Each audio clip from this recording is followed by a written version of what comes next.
In this video, we will see one question about phi index so that we can know how to calculate phi index using trial and error method. ये आपके basically मान लेते हैं ये एक conventional method है, या तो हम कह सकते हैं ये आपके सेमेस्टर में आ सकता है। ऑब्जेक्टिव में इतना लेंदी मेथड आपको करने की ज़रूरत नहीं है, उसको मैं एक शॉर्टकट मेथड बताऊंगा कि उससे हम कैसे सॉल्व करेंगे। लेकिन अगर सेमेस्टर एग्जाम में आ जाता है क्वेश्चन तो आपको ऐसे ही सॉल्व करना पड़ेगा। तो क्वेश्चन क्या कहता है? क्वेश्चन कह रहा है storm with 10 centimetre of precipitation produced a direct run off 5.8 centimetre. The duration of rainfall was 16 hours and its time duration is given below. Estimate the phi index of the storm. कहने का मतलब है कि बारिश 16 घंटे के लिए हो रही है, उसमें 10 सेंटीमीटर प्रेसिपिटेशन कलेक्ट हुआ, 5.8 सेंटीमीटर बारिश से रन ऑफ हुआ, तो हमें फाई इंडेक्स एस्टिमेट करना है। आपको टेबल गिवन है, चार्ट गिवन हुआ है, टाइम ऑफ फ्रॉम स्टार्ट और क्यूमुलेटिव रेनफॉल, यानी कि 0, 2, 4, 6, 8, 10, 12, 14, 16। तो 16 आवर्स तक हो रही है बारिश, कितनी हुई है 10 सेंटीमीटर। तो cumulative rainfall in centimetre given है कि 2 घंटे तक कितनी हुई 0.4, फिर 4 घंटे तक 1.3, 6 घंटे 2.8, 8 घंटे 5.1। कहने का मतलब है from the start of the rainfall 2 घंटे तक बारिश 0.4 हुई, from the start of rainfall 4 घंटे तक बारिश इतनी हुई। कहने का मतलब ये 2-2 घंटे का टाइम इंटरवल का नहीं दिया, ये स्टार्टिंग जब से आपकी रेनफॉल शुरू हुई है तब से आपका ड्यूरेशन गिवन हुआ है। अगर हमको 2-2 घंटे का इंटरवल निकालना है तो हमें अगर 0 to 2 पहले 2 घंटे में निकालना है तो 0.4 माइनस 0, फिर दूसरे 2 घंटे का निकालना है तो 1.3 माइनस 0.4। तो हम ऐसे 2-2 घंटे का निकाल सकते हैं। क्लियर है? तो इसको हम कैसे सॉल्व करेंगे? इसको हम ट्रायल एंड एरर मेथड से सॉल्व करेंगे और हम अपना ऑब्जेक्टिव मेथड भी देखेंगे कैसे हम ऑब्जेक्टिव क्वेश्चन के लिए इससे सॉल्व करेंगे। ठीक है, तो सॉल्यूशन है। अब हमको सबसे पहले तो इसका रेनफॉल हाइटोग्राफ बनाना पड़ेगा, क्योंकि हमें पता है फाई इंडेक्स निकालने के लिए हमें रेनफॉल हाइटोग्राफ पता होना चाहिए। तो हम क्या करेंगे, इसको रेनफॉल हाइटोग्राफ बनाएंगे। सबसे पहले तो रेनफॉल हाइटोग्राफ में पल्सेस होंगे, जो मैंने बात किया था, those buildings are called pulses. ठीक है, तो कितनी पल्स होगी? अब देखिए इंटरवल कितना है, 2-2 घंटे का, और टोटल ड्यूरेशन कितना है 16 आवर्स का। तो हमें ये पता था n into delta T is equal to D, where n is the number of pulses, delta T is the time interval and D is the duration of rainfall. तो n is equal to 8 आ गया, यानी कि 8 number of pulses होंगी, यानी कि 8 buildings होंगी। तो हम एक चार्ट बना लेते हैं। ठीक है, एक चार्ट बना लेते हैं जिसकी मदद से हम अपना हाइटोग्राफ बनाएंगे। देखिए हाइटोग्राफ क्या होता है, रेनफॉल इंटेंसिटी वर्सेस टाइम का बार ग्राफ। तो हमें बेसिकली इंटेंसिटी कैलकुलेट करना है, और इंटेंसिटी क्यूमुलेटिव रेनफॉल की वजह से नहीं कैलकुलेट करनी है। इंटेंसिटी क्या होता है कि हर 2-2 घंटे के टाइम इंटरवल में जो रेनफॉल हो रही है उसके कारण जो कांस्टेंट इंटेंसिटी बन रही है हर 2 घंटे की, वो हमें कैलकुलेट करना है। तो यानी कि इसमें क्यूमुलेटिव रेनफॉल गिवन है, तो हमें हर 2 घंटे की अलग से रेनफॉल निकालना पड़ेगा। तो सबसे पहले हमने क्या बना लिया, पल्स नंबर 1, 2, 3, 4, 5, 6, 7, 8, 8 पल्सेस होंगी। टाइम क्या हो गया 2, 4, 6, 8, 10, 12, 14, 16। ठीक है, क्यूमुलेटिव रेनफॉल गिवन है, 2 पे 0.4 गिवन है, 4 पे 1.3 गिवन है, 6 पे 2.8 गिवन है, 8 आवर पे 5.1 सेंटीमीटर, 10 आवर पे 6.9 सेंटीमीटर, 12 आवर पे 8.5 सेंटीमीटर, 14 आवर पे 9.5, 16 आवर पे 10 सेंटीमीटर। तो 16 घंटे तक 10 सेंटीमीटर की बारिश हो गई। इंक्रीमेंटल रेनफॉल कहने का मतलब हर 2 घंटे में बारिश कितनी हो रही है, वो होती है इंक्रीमेंटल रेनफॉल। तो इंक्रीमेंटल रेनफॉल इन सेंटीमीटर, तो पहले 2 घंटे में बारिश कितनी हुई 0.4 सेंटीमीटर। नेक्स्ट 2 घंटे यानी कि 2 से 4 आवर्स के बीच में कितनी हुई, तो 1.3 माइनस 0.4 यानी कि 0.9 सेंटीमीटर। नेक्स्ट 2 घंटे में यानी कि 4 to 6 आवर में कितनी हुई, 2.8 माइनस 1.3 1.5 आ गया। 6 to 8 में कितना आ गया, 5.1 माइनस 2.8 2.3 आ गया। 8 to 10 में कितना आ गया, 6.9 माइनस 5.1 1.8 आ गया। 10 to 12 में कितना हो गया, 8.5 माइनस 6.9 1.6 हो गया। 12 to 14 में कितना हो गया, 9.5 माइनस 8.5 1 हो गया। 16 to 14 14 to 16 में कितना हो गया, 10 माइनस 9.5 हो गया 0.5। तो इंक्रीमेंटल रेनफॉल हो गया।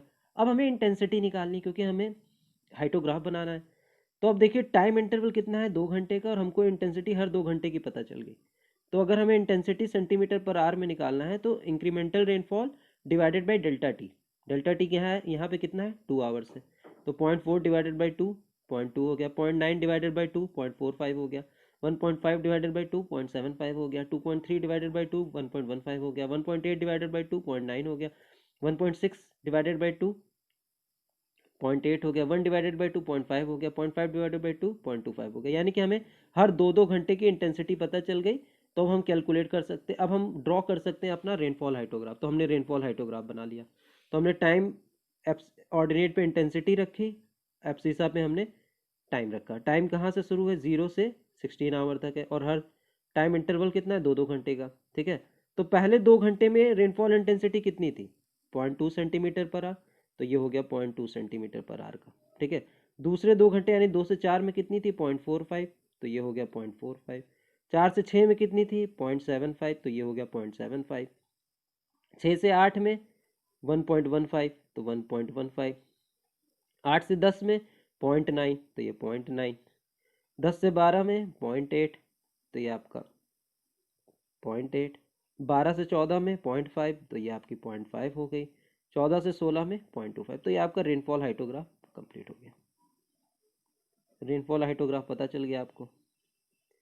अब हम अपना ट्रायल एंड एरर मेथड लगाएंगे for finding out phi index. तो ट्रायल एंड एरर हम मेथड यूज करते हैं for finding out phi index. तो हम सबसे पहले क्या करेंगे, ट्रायल 1।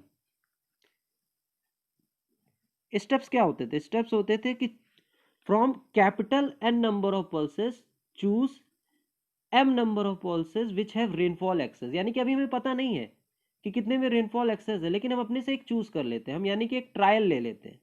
ठीक है, तो यहाँ पे कैपिटल एन कितना है, यहाँ पे कैपिटल एन 8 है। अब इसमें से हमें M number of pulses choose करने, यानी कि एम की वैल्यू हम कुछ भी यूज कर सकते हैं, और एम की वैल्यू जो होनी चाहिए वो less than equals to N होनी चाहिए। तो हम पहले ट्रायल में क्या चूज कर ले रहे हैं, M is equals to 8। M is equals to 8 choose कर लिया, तो यानी कि हम सारी पल्सेस चूज कर रहे हैं, और सारी पल्सेस को हम अरेंज किसने कर रहे हैं, pulses are arranged in decreasing order. यानी कि अब सारी पल्सेस हैं तो कोई मतलब नहीं है डिक्रीजिंग ऑर्डर में लगाने का, pulses are arranged in decreasing order. दूसरा स्टेप था satisfy this equation, R D is equals to summation I is equals to 1 to m I minus five into delta T. ठीक है, अब यहाँ पे m की वैल्यू कितनी है, 8 है, और आर डी की वैल्यू कितनी है, 5.8 है।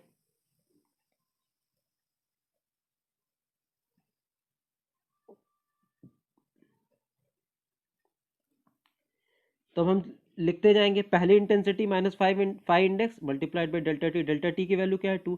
दूसरी intensity minus five index multiplied by delta T. ठीक है, तो हम इसको लिखते जाएंगे ब्रैकेट ओपन करके, तो क्या हो जाएगा, पहली इंटेंसिटी कितनी है 0.2। ठीक है, 0.2 है पहली इंटेंसिटी, तो हम इसको ऐसे लिखेंगे 0.2 minus five into delta T कितना है 2 आवर्स है, प्लस फिर क्या है 0.45 है, 0.45 minus five into delta T कितना है 2 है, प्लस फिर क्या है 0.75 minus five into delta T यानी कि 2, plus 1.15 minus five into delta T यानी कि 2, plus 0.9 minus five into 2, plus 0.8 minus five into 2, plus 0.5 minus five into 2, plus 0.25 minus five into 2। कितने टर्म्स हो गए, 1 2 3 4 5 6 7 8, 8 पल्सेस इंक्लूड हो गए। क्लियर है। अब देखिए, अच्छा ये बताइए, हमने ये सारी पल्सेस काउंट कर ली, यानी कि ये 0.25 मल्टीप्लाइड बाई 2 यानी कि 0.25। ठीक है, यानी कि ये मल्टीप्लाइड बाई ये मल्टीप्लाइड बाई ये मल्टीप्लाइड बाई ये मल्टीप्लाइड बाई, यानी कि हमने पूरा इस हाइटोग्राफ का एरिया निकाल दिया। तो इस पूरा हाइटोग्राफ का एरिया होगा क्या, इंटेंसिटी वर्सेस टाइम के बीच का एरिया क्या होता है, टोटल रेनफॉल।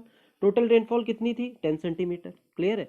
अब अगर हम इसको ब्रैकेट को ओपन कर ले, तो ब्रैकेट को ओपन करने के बाद हम क्या लिख सकते हैं, 5 वाले टर्म एक साथ लिख सकते हैं, और 2 देखिए सब में कॉमन है, 2 सब में कॉमन है, तो हम इसको ऐसे लिख सकते हैं 0.2 0.45 0.75 1.15 प्लस 0.9 प्लस 0.8 प्लस 0.5 प्लस 0.25 और मल्टीप्लाइड बाई 2, और ये 5 वाले टर्म 1 2 3 4 5 6 7 8 8 है, और 2 5 से मल्टीप्लाई है तो -16 5, और जब हमने इसको टोटल किया तो ये 5 हो जाएगा, 5 मल्टीप्लाइड बाई 2 10 हो जाएगा, यानी कि 5.8 दिस इज इक्वल्स टू 10 -16 5। तो 5 will be equals to what will be 5, five will be equals to 0.263 centimetre per hour. तो ये फाई आ गया। अब हमको क्या देखना था, choose MC। MC is that number of pulses for which intensity is greater than equals to 5। यानी कि अब हमें वो पल्सेस चूज करने हैं जिसकी इंटेंसिटी 5 से ज्यादा होगी। ठीक है, तो 5 से ज्यादा, 5 कितना है, 0.263। अब देखना है कौन कौन सी इंटेंसिटी 0.263 से ज्यादा है। तो ये नहीं है, ये है, ये है, ये है, ये है, ये है, ये है, ये नहीं है। पल्सेस तो यही है ना, ये। तो ये 0.2 था, ये 0.45 था, ये 0.75 था, ये 1.15 था, ये 0.9 था, 0.8 था, 0.5 था, 0.25 था। कौन कौन सी ज्यादा है, ये ज्यादा है, ये टोटल कितनी हो गई, 1 2 3 4 5 6। तो MC की वैल्यू हो गई 6। नेक्स्ट स्टेप में देखना था, तो क्या MC is equals to M है, नहीं है, क्योंकि MC की वैल्यू 6 है और M कितना था हमने चूज किया 8। तो यानी कि जो फाई निकाला है वो क्या है, फाई इज इनकरेक्ट। तो यानी कि अब हमें दूसरा ट्रायल लेना पड़ेगा। दूसरा ट्रायल हमने पहले ट्रायल में क्या लिया था, ट्रायल 1 में हमने 8 लिया था। ठीक है, अब दूसरा ट्रायल लेना पड़ेगा। ठीक है, तो आप दूसरे ट्रायल में क्या लोगे, M की वैल्यू 7 भी ले सकते हो, ठीक है, या तो M की वैल्यू 6 भी ले सकते हो। क्लियर है। चलिए अब हम M की वैल्यू 6 ले लेते हैं। 7 भी ले सकते थे आप, 7 लेके भी कर सकते थे। M की वैल्यू 6 ले लिया। N कितना है, 8 है। अब 6 लेना है तो 8 पल्सेस को सबको डिक्रीजिंग ऑर्डर में अरेंज करके टॉप की 6 लेना है। तो डिक्रीजिंग ऑर्डर में अरेंज करेंगे तो क्या आएगा, पहले 1.15 आएगा, फिर 0.9 आएगा, फिर 0.8 आएगा, 0.75 आएगा। ठीक है, और क्या है, 0.5 है, और क्या है, 0.45 है, 0.25 है, 0.2 है। तो डिक्रीजिंग ऑर्डर में अरेंज कर दिया। 6 लेना है, 1 2 3 4 5 6। तो यानी कि ये दोनों को हमें हटा देना है। ठीक है, तो हमने ये दोनों हटा दिया। अब हमने इक्वेशन सेटिस्फाई करनी है, R D is equals to summation I is equals to 1 to m I minus 5 into delta T. ठीक है, इंटू डेल्टा टी। ठीक है, आर डी कितना होगा अभी भी, यानी कि ये इंटेंसिटी हमने जो चूज की है, ये इंटेंसिटी रेनफॉल एक्सेस देंगी, यानी कि यही रन ऑफ में कंट्रीब्यूट करेंगे, ये दोनों नहीं करेंगे। तो रन ऑफ कितना था, 5.8।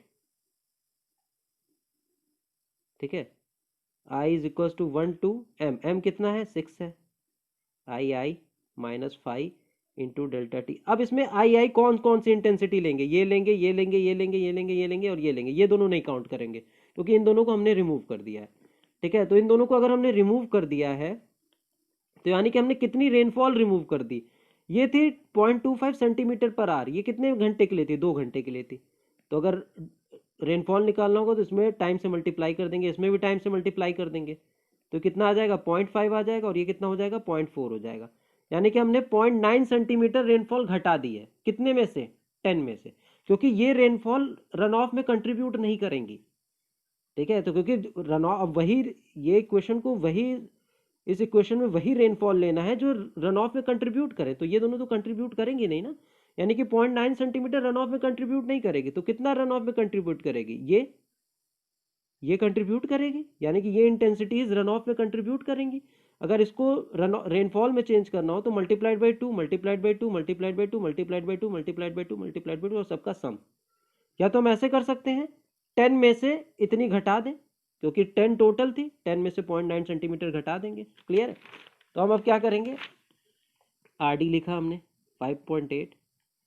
अब हम लिखने जा रहे हैं, अब फिर वो लिखेंगे हम क्या क्या चूज़ किया था, 1.5 minus 5 into 2 plus 0.9 minus 5 into 2 plus 0.8 minus 5 into 2 plus 0.75 minus 5 into 2 plus 0.5 minus 5 into 2 plus 0.45 into 0.45 minus 5 into 2। Clear है, ये हो गया 5.8।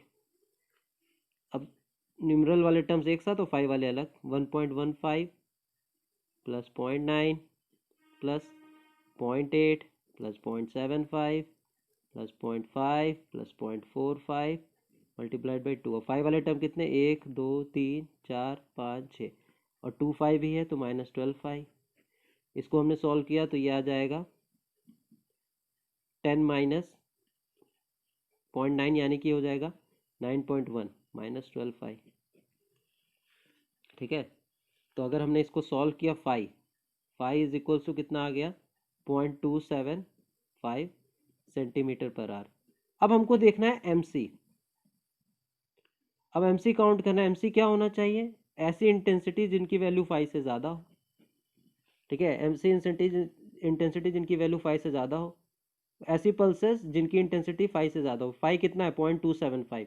अब इंटेंसिटी देखिए तो ये एक नहीं है, 0.275 से ज़्यादा ये है, ये है, ये है, ये है, ये है, ये है और ये नहीं है। तो टोटल कितनी पल्स हो गई, 1 2 3 4 5 6। तो एमसी की वैल्यू कितनी आ गई, 6 आ गई। और हमने एम कितनी एज्यूम की थी, 6 एज्यूम की थी। तो M C is equals to M आ गया, यानी कि जो हमने फाई की वैल्यू अब निकाली, फाई इज करेक्ट। क्लियर है। तो फाई की करेक्ट वैल्यू कितनी आ गई, 0.275 सेंटीमीटर पर आर। क्लियर है। यानी कि अगर हम हाइटोग्राफ पे प्लॉट करें तो 0.275 यहाँ पे कहीं, ठीक है, ये 0.25 है तो इसके ऊपर होगा ये, यानी कि ये हो गई फाई की वैल्यू 0.275 सेंटीमीटर पर आवर। और ये जो एरिया होगा, ये एरिया, यही बेसिकली इसका जो एरिया होगा ये किसके बराबर होगा, यही रन ऑफ होगा। और रन ऑफ कितना होगा, 5.8 सेंटीमीटर के बराबर। क्लियर है। तो ये क्वेश्चन हो गया आपका फाई इंडेक्स का। इसको हम डायरेक्ट भी सॉल्व कर सकते हैं। डायरेक्ट कैसे सॉल्व करेंगे अब देखते हैं। ठीक है, डायरेक्ट सॉल्व करने के लिए हमको ऐसे कर लें। ठीक है, हमारे पास फॉर्मूला क्या था फाई इंडेक्स का। ठीक है, हमारे पास फाई इंडेक्स का फॉर्मूला था P minus phi into T into R D. ठीक है, तो पहले P कितना गिवन है 10, टोटल रेनफॉल एक्सेस मान लो कि सारी ड्यूरेशन रेनफॉल एक्सेस में कन्वर्ट करें तो 5 into 16 this is equals to 5.8। तो 16 5 इज इक्वल्स टू 10 माइनस 5.8। ठीक है, 10 माइनस 5.8, तो 5 is equals to what, 5 is equals to what, 10 minus 5.8 कितना हो जाएगा 4.2 डिवाइडेड बाई 16। तो अगर हमने इसको सॉल्व किया तो ये कितना आ जाता है 0.263 सेंटीमीटर पर आवर। अब हमको देखना है कि 0.263 सेंटीमीटर आवर से क्या कोई इंटेंसिटी छोटी है। अगर जो इंटेंसिटी छोटी होगी वो तो रन ऑफ में कंट्रीब्यूट करेगी नहीं, तो 0.263 से ये छोटी है, ये बड़ी, ये बड़ी, ये बड़ी, ये बड़ी, ये भी छोटी है। तो इन दोनों को क्या करो, हटा दो। इन दोनों को हटा देंगे तब तो हमारी टोटल प्रेसिपिटेशन 10 नहीं होगी ना, तब टोटल प्रेसिपिटेशन चेंज हो जाएगी इन दोनों को हटाने के बाद।